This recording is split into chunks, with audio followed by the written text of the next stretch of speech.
Bonjour, aujourd'hui je monte une mouche pour le brochet, la Père Noël. Donc ça se monte sur une hameçon 3407. Je prends un fil très gros, donc un Big Fly de couleur noire. On commence toujours la même chose, on met le fil sur la hampe de l'hameçon. Sauf que là j'ai commencé par l'arrière.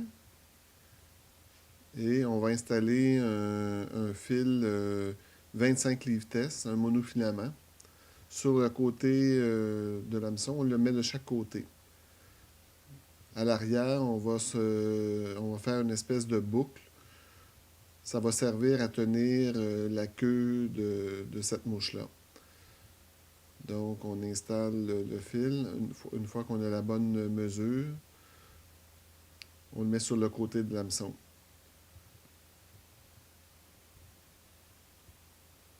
Donc, cette mouche-là, elle est montée avec une lanière de poils de lapin de couleur blanche et une lanière de couleur rouge.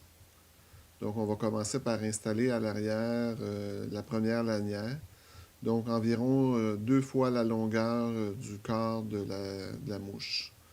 Donc, on va solidifier comme il faut le monofilament. On va faire quelques tours en dessous pour être certain qu'il reste bien sur le dessus.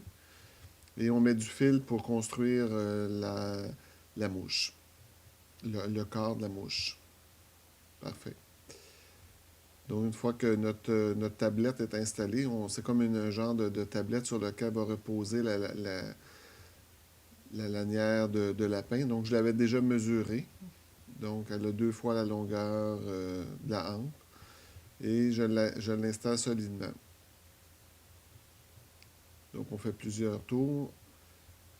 Une fois que la queue est installée, je vais installer du cristal flash de couleur perle.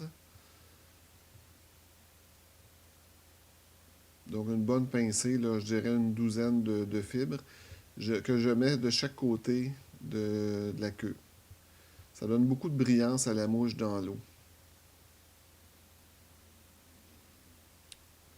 Ensuite, pour faire le corps, je vais installer une autre lanière de lapin blanc jusqu'à jusqu'à l'avant de la mouche. On va garder un espace pour installer une lanière rouge. Quand on installe les lanières, c'est important de regarder le côté de la lanière. Il y a un côté, le poil est orienté vers l'arrière. Donc, puis avec les doigts, on le pousse aussi vers l'arrière. Donc, on fait des tours successifs, un à côté de l'autre. Il ne faut pas faire les tours trop par-dessus les uns, par-dessus les autres. Au besoin, on peut passer aussi un coup de peigne à la fin pour placer nos poils. Donc, à mesure qu'on tourne la lanière, on pousse les poils vers l'arrière. C'est une mouche, dans le fond, qui n'est pas très difficile à faire, qui est utilisée pour le brochet principalement et c'est très, très, très productive. Ça me fait penser un peu à quand on utilise une cuillère rouge et blanche. Donc, le rouge et blanc pour le brochet, c'est très, très bien. Donc, on coupe l'excédent qu'on n'a pas besoin. Et on va installer tout de suite par-dessus ça, on va installer une lanière rouge. Elle aussi, les poils, on va les faire diriger vers l'arrière de la mouche.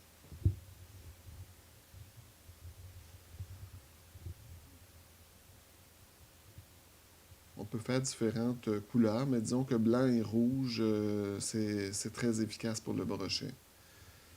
Cette mouche-là, on réussit à prendre des brochets beaucoup en lançant vers les bordures, dans les herbiers, et faire déloger le brochet qui se cache sous les nénuphars ou dans les joncs.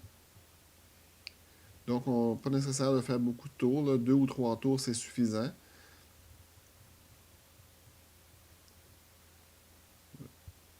On place les fibres bien par en arrière et on va bloquer la...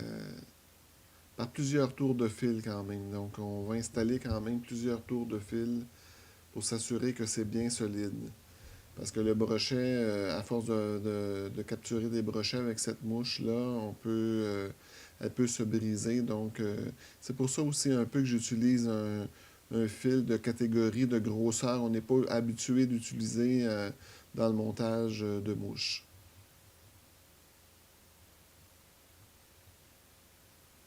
Donc, on va faire une grosse tête noire. On va faire plusieurs tours de fil pour solidifier le tout.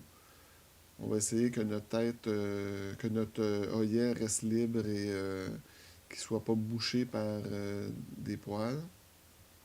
Une fois que c'est terminé, on fait un nœud avec le finisseur de nœud, plusieurs tours. Et c'est important, cette mouche-là, de mettre une goutte de colle pour qu'elle soit solide. Même, je recommande de prendre peut-être un peu d'époxy pour finaliser cette mouche-là. Donc, on met de la colle. On s'assure aussi que la colle, il y en ait tout le tour là, de la tête parce que c'est quand même, il y a plusieurs tours de fil. Ça doit pénétrer partout. On peut voir aussi que cette mouche-là, les fibres, on voit qu'elle bouge beaucoup dans l'eau. Si on souffle sur la mouche, on va voir que les fibres sont... ça donne beaucoup de vie à la mouche, les poils de lapin. Un peu comme... voilà, quand on souffle dessus, là, ça bouge bien. Puis derrière, avec le cristal flash, ça donne aussi une belle brillance. Alors voici le produit final. Je vous souhaite un bon montage et une bonne pêche.